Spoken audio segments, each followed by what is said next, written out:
This YouTube channel does not promote any violent, harmful, or illegal activities. All content provided by this channel is meant for an educational purpose only.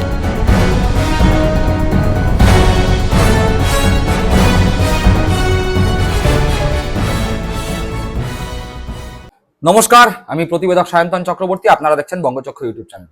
এই মুহূর্তে বাংলার প্রথম সারির যে সমস্ত সংবাদ মাধ্যমগুলো আছে, সেই সংবাদ মাধ্যম খুললেই আপনারা খবর পাবেন যে বিভিন্ন এলাকায় তৃণমূল কংগ্রেসের কোন নেতা বা নেত্রী কালীঘাটপন্থী বা মমতাপন্থী তৃণমূল কংগ্রেসের হাত ছেড়ে ঋতব্রতপন্থী তৃণমূল কংগ্রেস হচ্ছেন, বা আপনারা দেখতে পারবেন কোথায় কোথায় তৃণমূল কংগ্রেসের কালীঘাটপন্থী নেতা নেত্রী যারা রয়েছেন তাদের উপর ডিম আক্রমণ হচ্ছে। সেই খবর এই মুহূর্তে আপনারা দেখতে পারবেন কোথায় কোথায় বিজেপি নেতারা তৃণমূল কংগ্রেসের নেতাদের বিরুদ্ধে কিরকম বিষোদ্গার করছেন, বা কালীঘাটপন্থী তৃণমূল কংগ্রেসের নেতা ঋতব্রত ব্যানার্জি, মমতা বন্দ্যোপাধ্যায় বা অভিষেক বন্দ্যোপাধ্যায় বা কুণাল ঘোষ বা কল্যাণ বন্দ্যোপাধ্যায়ের বিরুদ্ধে কি কথা বলছেন, সেই সমস্ত খবর এই মুহূর্তে বাংলার প্রথম সারির সংবাদ মাধ্যমগুলোতে আকচার দেখাচ্ছে। টিভি খুললেই সেই খবর আমরা দেখতে পাচ্ছি, কিন্তু যেই খবর এই মুহূর্তে বাংলার প্রথম সারির সংবাদ মাধ্যমগুলোতে দেখাচ্ছে না, সেরকমই একটি খবর আপনাদের সামনে আজকে তুলে ধরতে চলেছি।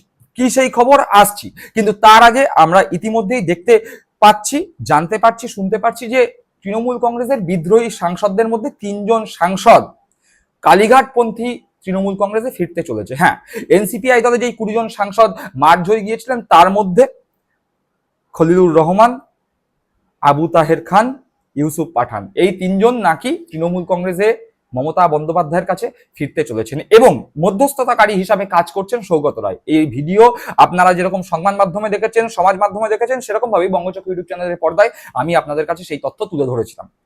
এই জল্পনা যখন চলছে, অর্থাৎ সাংসদরা যখন তৃণমূল কংগ্রেসে ফিরতে পারেন, এরকম যখন একটি জল্পনা চলছে, ঠিক তখনই ঋতব্রতপন্থী এক বিধায়ক কালীঘাটে সরাসরি নিজের গাড়ি করে পৌঁছে গেলেন মমতা বন্দ্যোপাধ্যায়ের সঙ্গে দেখা করতে।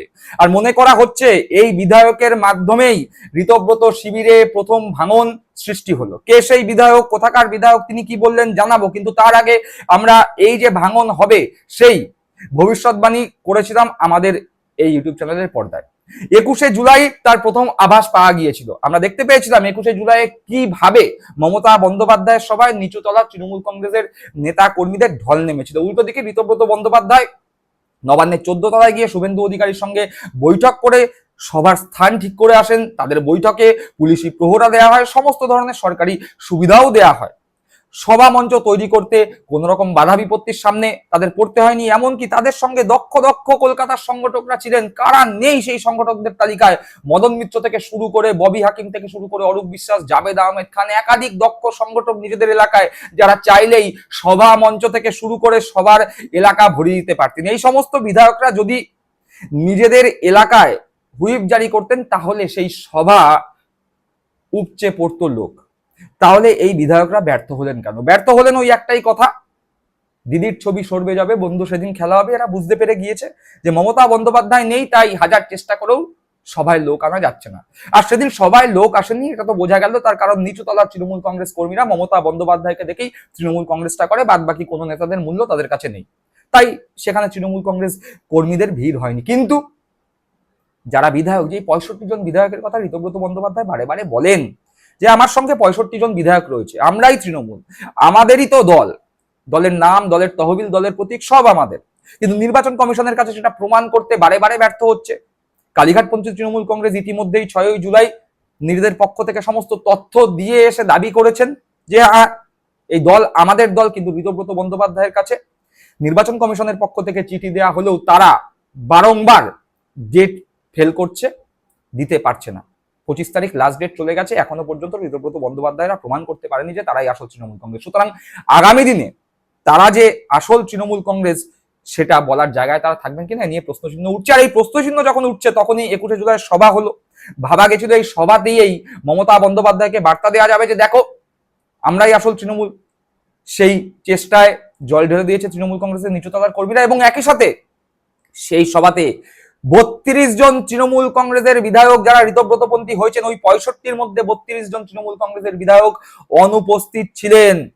এবং আমরা বারবার আমাদের চ্যানেলে বলেছি, ঋতব্রত বন্দ্যোপাধ্যায়কে নেতা হিসাবে মেনে নিতে চাইছে না তৃণমূল কংগ্রেসের প্রতীকে জিতে আসা অনেক বিধায়ক। তাদের বক্তব্য যে ঋতব্রত বন্দ্যোপাধ্যায় প্রথমবারের জন্য বিধায়ক নির্বাচিত হয়েছেন, সিপিএম থেকে এসেছেন, তৃণমূল কংগ্রেসটা ঠিকভাবে করেনি, তাকে নেতা হিসাবে কেন মেনে নেব? পাশাপাশি বিজেপির বিরুদ্ধে ভোট যুদ্ধে অবতীর্ণ হয়ে জয়লাভ করেছেন সেই বিজেপিরই বি টিম হিসাবে বিধানসভায় কাজ করছে ঋতব্রত বন্দ্যোপাধ্যায়ের নেতৃত্বে এই বালিশ চাটা তৃণমূল।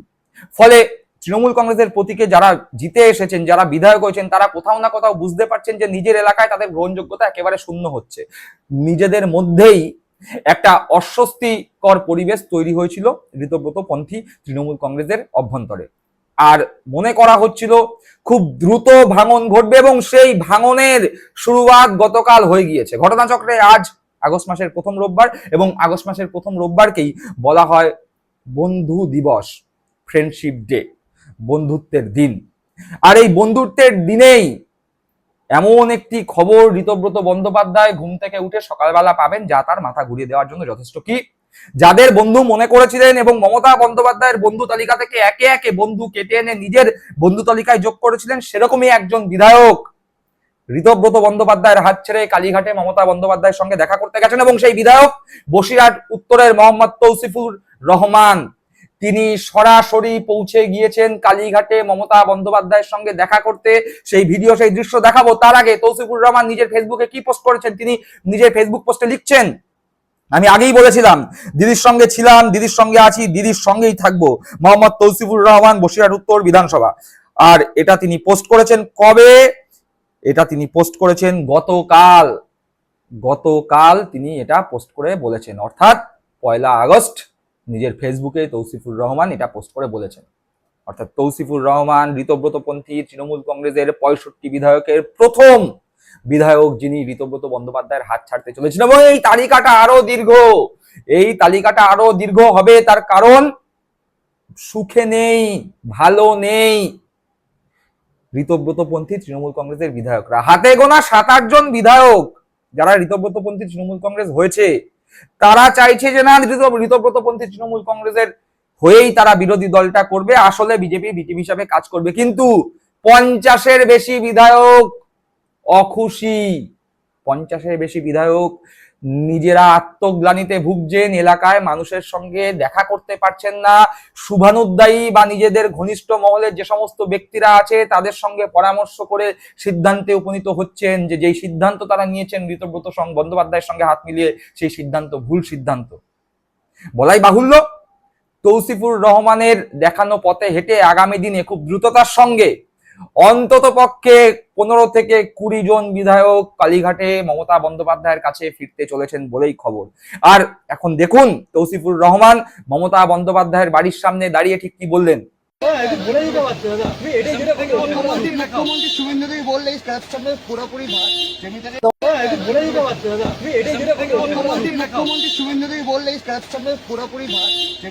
দেখলেন, অর্থাৎ তৌসিফুর রহমান মমতা বন্দ্যোপাধ্যায়ের বাড়ির সামনে থেকে নিজের গাড়ি করে বেরোনোর সময় সাংবাদিকরা তাকে ধরলেও তৌসিফুর রহমান সে অর্থে কথা বলতে চাননি, কিন্তু তিনি স্পষ্ট করে দিয়েছিলেন নিজের ফেসবুক পোস্টেই, মমতা বন্দ্যোপাধ্যায়ের সঙ্গেই ছিলাম, আছি এবং ভবিষ্যতেই থাকবো। সুতরাং তৌসিফুর রহমান হয়তো একটা বিরাট গোষ্ঠী যারা ঋতব্রত বন্দ্যোপাধ্যায়ের তৃণমূল কংগ্রেসের মধ্যে অস্বস্তি অনুভব করছে, যারা মনে করছে তারা ভুল সিদ্ধান্ত নিয়েছে, যারা মনে করছে তৃণমূল কংগ্রেসের প্রতীক মমতা বন্দ্যোপাধ্যায়ের মুখকে সামনে রেখে ভোট যুদ্ধে জয়লাভ করে আসার পরে মমতা বন্দ্যোপাধ্যায়ের হাত ছাড়া অনুচিত হয়েছে, তাদের প্রতিনিধি হিসাবে তৌসিফুর রহমান কালীঘাটে আসলেন, মমতা বন্দ্যোপাধ্যায়ের সঙ্গে দেখা করলেন, ফেসবুকে নিজের কথা বললেন।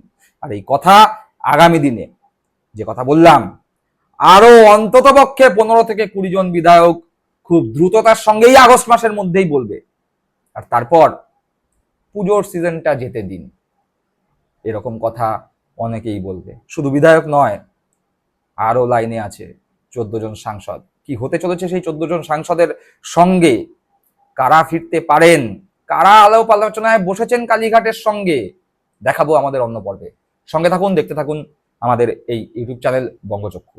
সকলে ভালো থাকবেন, সুস্থ থাকবেন। জয় হিন্দ, বন্দে মাতরম।